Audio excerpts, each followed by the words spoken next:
Alright everyone, welcome back to another Watch and Talk here at Automotive Anatomy.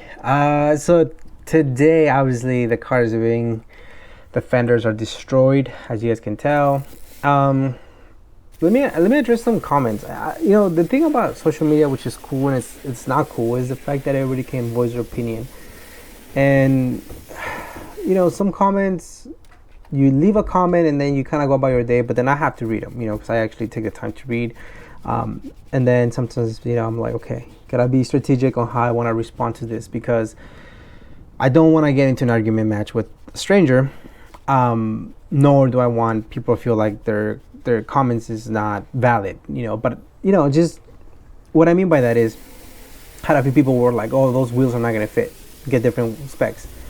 I don't presume, or I do know that you haven't known me or the car for the last 10 years, for you to understand that I do know that these wheels can fit if I do certain things. Now, some of you were like, get smaller tires and that's going to make it work.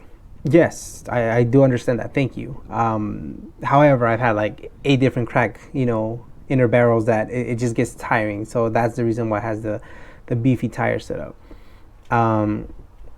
There was a comment where like, oh, you're putting things that don't fit into a car and want them to fit. I can make them fit. That's part of the whole stancing the game, But what bothers me, I guess, is that people leave comments like that without really knowing, and they just kind of like now have to read it, and either I have to choose to respond to them or stay quiet. And it gets tiring, because this is just on one video, right? And then another video is like something else and something else. So I know most of you, obviously, that watch the Watch and Talk, you guys are more on the understanding side, or kind of have seen me progress a little bit more. But some people just come, randomly, on the channel, and it's like they leave some of the weirdest comments. One of them, which was for the VTEC tuning meet, I did a roll in, right? So I got there really early, and I got some of the cars rolling in. I think it was like 40 minutes. And so obviously to you guys it's like 10 minutes of a video, but I was there for 40, because they don't just show up at the same time and then I have to edit it.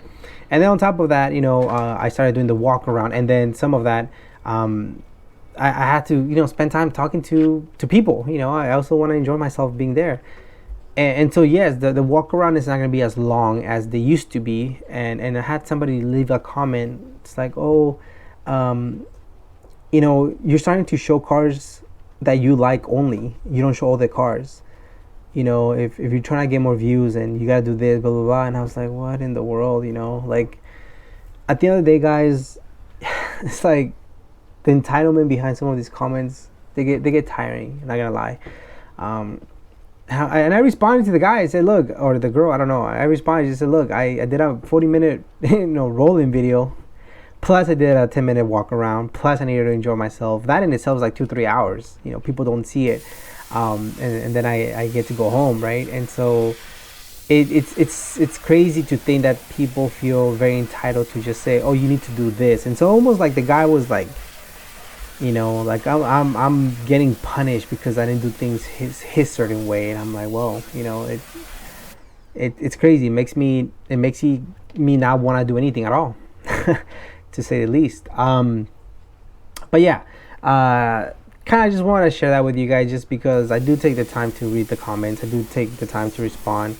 Obviously, 95% of them are positive. You guys are really supportive, but it is those 5%ers that get to us sometimes, and I just kind of want to address it, just to vent, as I use this time to vent. And the reason why I also wanted to just pretty much this Watch and Talk, just to give an update on how things are going. I also, another comment that kind of got to me was when I posted the car that got crashed. And the reason why I want to show that is because it also, one, it just gives you guys an update on where the car's been. Two, it allows you guys, as you guys can see, 1 week I only uploaded 2 videos instead of 3, because things happen. I don't have a team of editors. I don't. It's just me. Like, I don't. I can just, kind of continue while there's stuff that happens in my life, And so I love how like a lot of the comments were like, you gotta get off the phone, you know, you must have been making videos, like just weird things like that. I'm like, dude, it's like, well, thank you for saying if I'm okay. You know, like, um, if somebody crashes, like, I mean, I guess this is just like the personality, right? If somebody crashes, the first thing I'm not gonna comment and say, oh, he was on his phone, you know. It's like, no, like, maybe it was. How do you guys know it was my fault, right? How do you guys know that? You just don't, you know. And so that's kind of what I'm saying. But to make it clear to you guys, no, I was not on my phone. It was my fault. Um, Although I haven't received anything from the insurance, the guy almost looked like he thought it was his fault.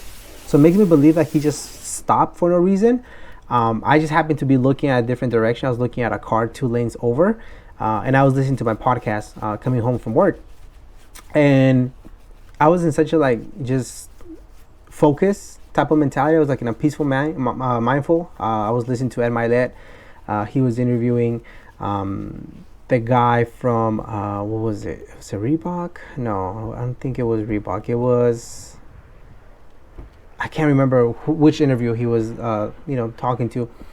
But I was just like super just zoned into that, and it was one of those things where I looked to the side twice and oh, that's my coworker. How is he here when he left after me? And that was legit what I thought. And when I looked back, the other lanes were ongoing traffic.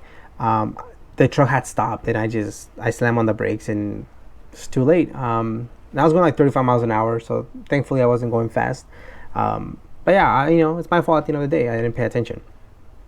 But it's kind of crazy, sometimes when you use your phone, you don't get into accidents, and when you're like just fully focused on what you're supposed to be doing, or I guess semi-focused, because I wasn't fully focused, otherwise I wouldn't have crashed. Things like that happen, right? And so anyways, that happened. So yeah, it was my fault.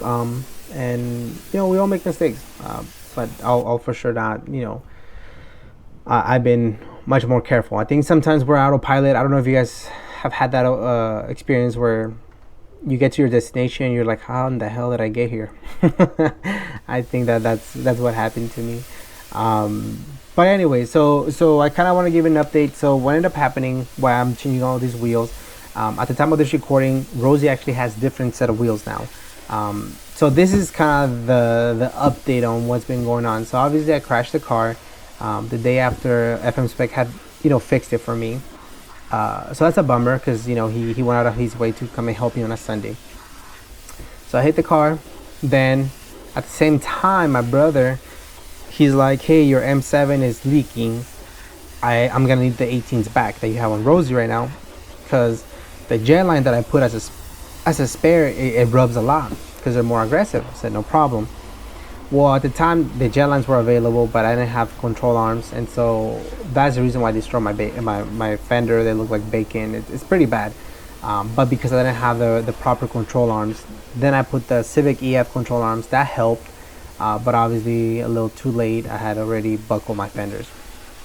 So now the 18-inch wheels are in my brother. Now I have the jet lines in this car. And then at the same time, I was just feeling very frustrated with myself. Just, I don't know, just going back to the same thing that I've explained in the past, which is not having my own space, having to go to a different place for a different thing. It gets tiring, and that's on me. That's obviously a nobody but myself, and maybe I need to stop talking about it and actually eventually purchase something or rent a storage or do something, so I don't have to depend on other things and other people, and so that way I'm not working in the side of the street. So anyways, I ended up just changing the wheels, the jet lines. My brother got the 18s back, and then Armando had the white XXRs, and I hit him up and like, hey, can you put tires on those? I was frustrated. I even told him afterwards. I'm like, hey, like, I was frustrated when I was texting you, so I'm so grateful for him, because he was like, yeah, no problem, dude. I'll order them. He ordered them to his house, and he mounted them, and he took care of all of it. And then when I told him, hey, when can we meet up to get the wheels, because obviously these wheels were rubbing so much, he was like, come today, we'll fix it. Well, okay, cool. And I would have been happy with this setup, but I ended up ordering rear control arms, and you guys will see that in another video. But I ended up ordering the rear control arms for this car from a different company that I haven't used in the past. And so I used Megan Racing rears, and there's no adjustability. I have no idea. I don't know if it's a design flaw. I think it is. Maybe I should take a picture and send it to them, because there's no adjustability. I can't adjust it.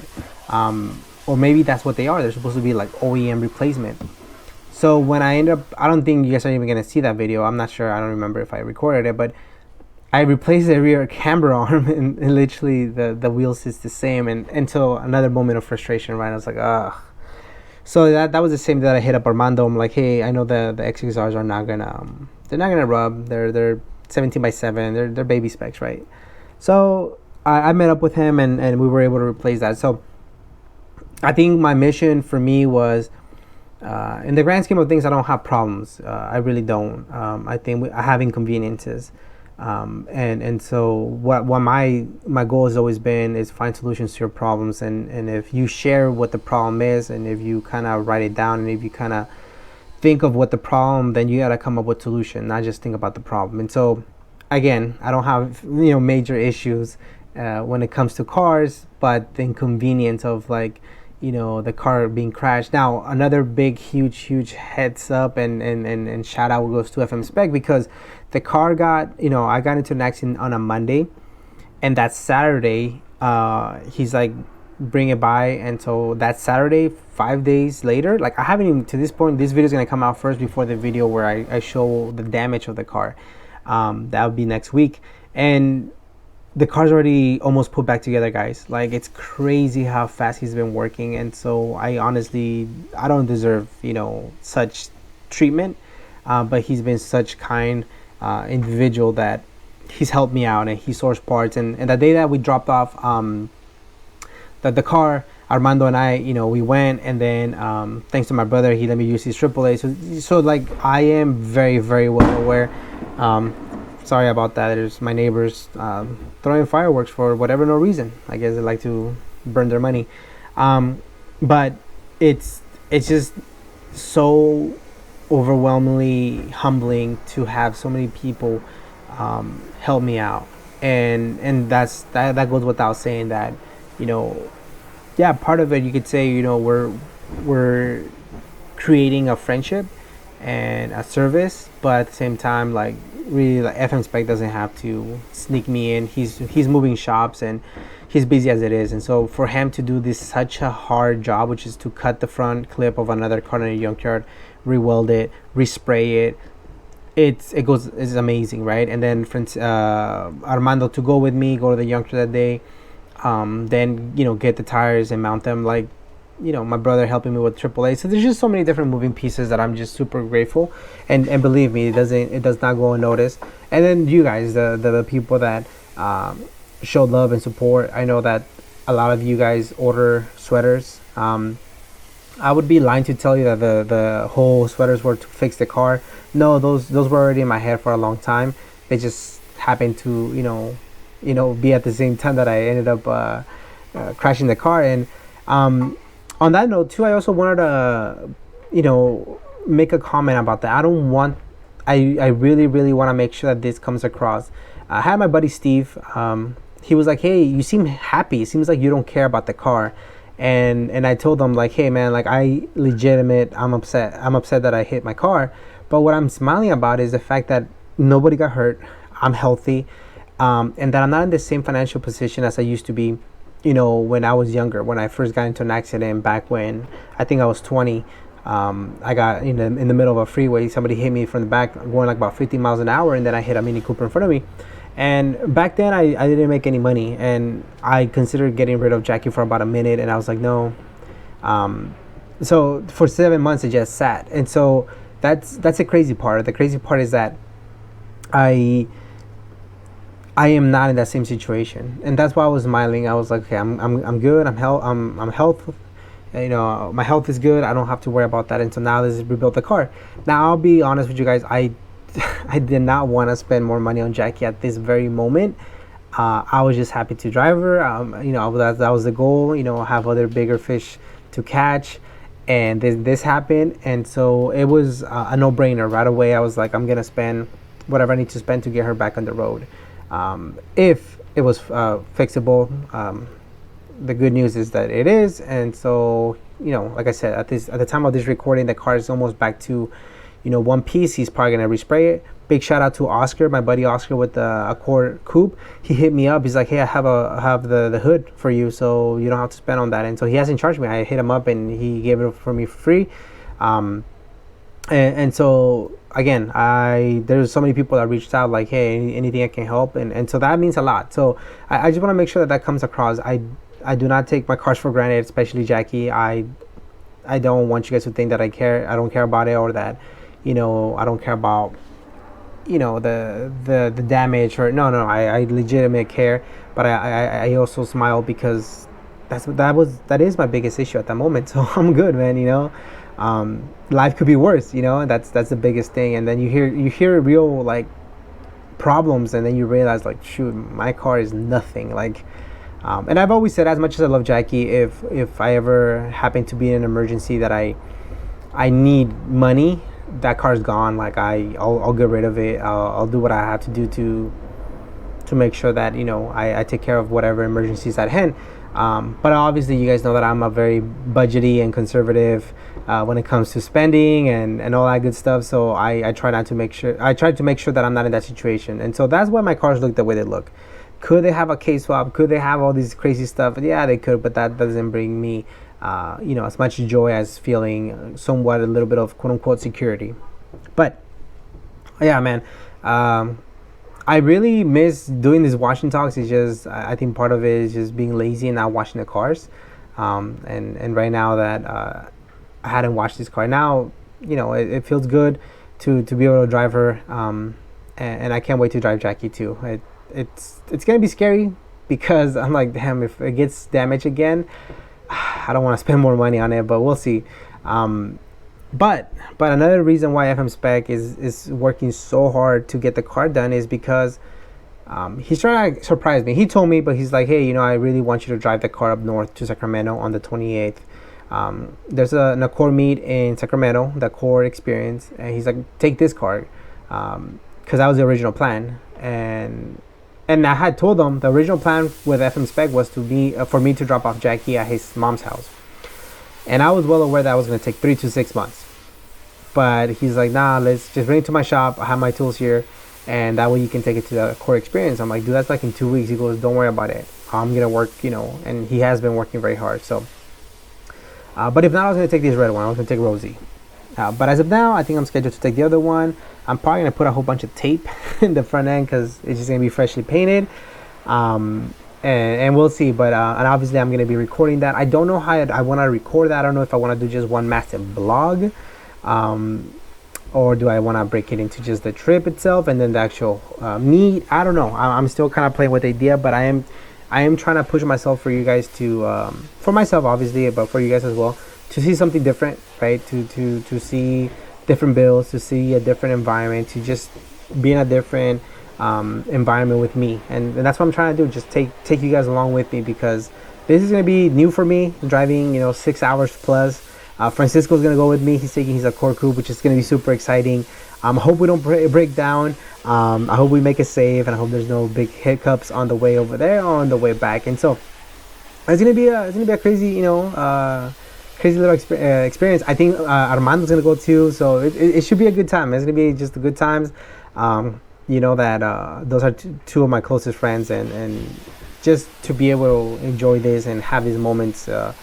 It goes without saying that these are the good times, man. These are the good times right now, and I'm just very happy. And so that's kind of like a little update on my life. I'm not gonna go too much detail, but I did get a new job. I don't know if you guys remember back in March, I mentioned that I was going through a little bit of a hiccup. Long story short, during Valentine's Day, my supervisor mentioned that they weren't gonna be renewing my contract, and I'll be honest with you guys, I am very well aware that there's always improvement to be made. In this case, I feel like I was dealing with someone who wanted more out of me without actually paying me what I needed to get paid, or asking me to do take on responsibilities that are way out of my position. And so what happens is, when someone like me that has experience and is willing to speak up, doesn't do certain things, then yeah, you're gonna be an issue. And if you're in probation, then that's what's gonna happen, right? As you guys know, I quit my first tenure job because it was in a place where I wasn't happy and I just needed to move, location wise. And so when you start a new company, you're at the bottom of the barrel, and so there, people are gonna try to kind of mold you into what they want, but yeah, it's up to you to want to say yes to everything. And I was definitely not gonna be, I guess you would say, an administrator without the pay. If that's like among a lot of other things that I'm not gonna go into detail, but I ended up getting a new gig. Luckily, within like 3 weeks. Now, granted, this entire time I still had a contract till May, but that's what happens, right? When you're comfortable, when you're not afraid of change, when you're good at what you do, which I strongly feel that I'm really good at what I do. I connect with people. I can listen. I can be open-minded, especially with the young adults. There's always gonna be a place somewhere for you, right? And so that's what ended up happening. Within 3 weeks, I got offered a job that I wasn't even looking, and I said sure, and it actually ends up paying better. And so I've been at a place where I've been making a little bit more money and have way less responsibilities, which is insane.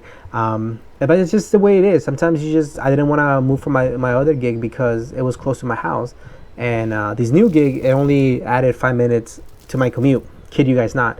But I would have never looked for that job because I wasn't in the market. I was just kind of like, in my comfort zone. And so look at me dropping the blue towel, just scratching. I'm gonna scratch my freshly new paint. No, there's no freshly new paint. But yeah, guys, I think that's the reason why I always preach what I told you guys. Don't be afraid of change. Don't be afraid to be in a position where you have to change.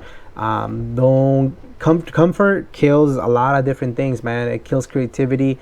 It makes you scared. It makes you have to say yes to things that you don't want to do. Don't get me wrong, there's a lot for me to learn. There's different things that I could have done. There's ways I could have improved myself. It's not like, I don't have anything. It takes two to tango, as they say, to dance. And so there's a lot of things that I learned that I'm grateful for that position. And so it was just time to graduate. And so I'm just very blessed that I was able to move forward with it. And we'll continue to move forward if this new position is not it. I'm not gonna kid you guys. I even thought about completely doing something different, like something completely just randomly. I've always liked the idea of working at a coffee shop. I don't know. I think working at a coffee shop, getting to know people, drinking coffee, that would be pretty cool. I even consider maybe starting another YouTube channel with just food, and doing something similar to what I'm doing with the cars, but to restaurants, mom and pop shops, interviewing the owners, how they got started, and doing beauty shots in the back and trying one of their items on the menu or things like that. And I had the green light to do that, but I was like, do I really want to spend a lot of time, even more time editing and just doing all this thing? But just timing, it kind of happened that I was able to pick up a new gig. And so we'll see where summer takes me. I'm not too worried about it. It's one of those things where I need to learn to be okay not knowing what's next, and so I think I'm getting better at that. And so I'm pretty happy at the moment. Man, that's such a good shot right there. If only it didn't rub. But this is prior to me adjusting the camber. So if I were to adjust the camber, I'm sure we would have tucked them in nicely. Oh well, I took those wheels off already because it was just rubbing. It was rub city. But anyways, yeah. So that's kind of a little bit of update in my life. I have been trying to eat less, work out a little bit more. I definitely see the value of good health, and I understand how that it is an important factor and an important thing in my life. And I think I often get caught up on. I'm very disciplined when it comes to other things, but my health has definitely been one that has been declining, as you guys have seen. Especially after I got sick with COVID, I gained so much weight, man. It was crazy. So that's something that I'm trying to kind of going back to find solutions. So we're finding solutions, guys. We're finding solutions. I think all of us have some type of degree of problem. My problems are not smaller nor bigger. They're just my problems, right? And for you might be sitting listening to this, having somebody in the hospital and thinking, Gus, like, you have no problems, dude. My mom, my daughter, my aunt, like they have cancer. Like, I would agree, like your problems are extremely difficult. And so I just would want to say, I'm not super religious, but I'll think in a positive way to you. I hope positive energy goes your way, and I hope you take care of yourself, and hopefully things go for the better in whatever situation you are. And again, I know that a lot of you guys share a lot of the things in the comment section, like some of you guys have lost jobs and going through struggles. And so I just want to make sure that I do my part to share some of my challenges, some of the updates in life. I made my mistakes, like crashing the car.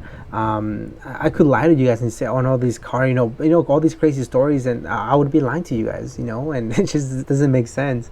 Use it as an example for you to learn. Okay, don't pay attention to their cars as much as you can. I don't want to be like Gus. I don't want to crash my car. That's fine. Use me as an example. That's what it is. But I really hope that you use me as an example for the positive, right?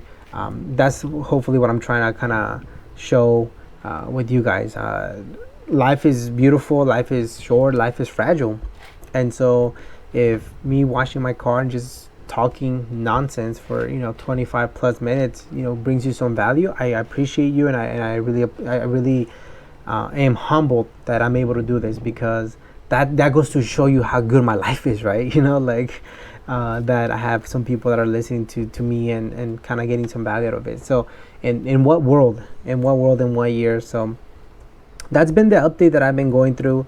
I think the next thing that I'm constantly gonna be thinking about is going out of my way to actually take action and do something nice for others. I think that I like to believe that I do a lot of that, but I think that I could always do more, and so it goes without saying that I'm gonna keep pushing myself to ensure that I can be that positive person for somebody else, because frankly, you guys have been super positive with me, and you guys don't owe me your time. You guys don't owe me anything. And so when I see people tune into these Washington talks, and a lot of you have been leaving comments like, "Oh, this is the first time I tune into them." It's pretty cool. It warms my heart. I think it's pretty cool that people are taking something out of it. Whether you agree or disagree, I'm always in a respectful manner. I will love to hear your feedback, whether you think that I'm right or do you think that I'm wrong. It's always welcome, but in a respectful manner, not just super. Like I had somebody who left a comment saying like, "Hey, what can we find about these meats because you don't give the information right?" And I was like, okay, like I check the community tab. I post the flyer. It's not even like I'm putting the date to myself. It's just look at the flyer. But anyways, thank you guys so much for the love and the support. That's the update of what's been going on. The video on the damage on Jack is coming up. Francisco FM Spec has been nice enough to record some of the stuff that he's been doing to fix the car, and hopefully we can make a nice little edit of that video, and we'll see some of you guys in Sacramento. So appreciate you guys, much love and support. As always, we go for the car, but we stay for the person. Thank you. Peace.